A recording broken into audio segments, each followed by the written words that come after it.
திருநெல்வேலி மாவட்ட ஆட்சியர் அலுவலக கூட்டரங்கில் மக்கள் குறைதீர்க்கும் நாள் கூட்டம் நடைபெற்றது. கூட்டத்தில் மாவட்ட ஆட்சித்தலைவர் ஆனந்த் மோகன் பொதுமக்களிடமிருந்து கோரிக்கை மனுக்களை நேரடியாக பெற்றுக் கொண்டார்.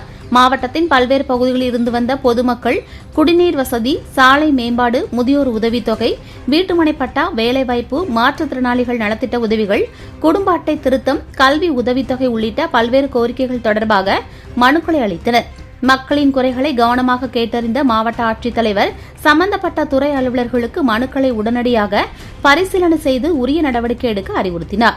மேலும் பொதுமக்களின் கோரிக்கைகளுக்கு காலதாமதமின்றி தீர்வு காண வேண்டும் என்றும் அதிகாரிகளுக்கு வலியுறுத்தினார். இந்த கூட்டத்தில் மாவட்ட வருவாய் அலுவலர், மாவட்ட ஊரக வளர்ச்சி முகமை திட்ட இயக்குநர், சமூக நலத்துறை, வேளாண்மை, ஆதிதிராவிடர் நலத்துறை, மாற்றுத்திறனாளிகள் நலத்துறை உள்ளிட்ட பல்வேறு துறைகளின் அலுவலர்கள் கலந்து கொண்டு பொதுமக்களிடமிருந்து பெறப்பட்ட மனுக்கள் தொடர்பாக விளக்கங்களை வழங்கினர்.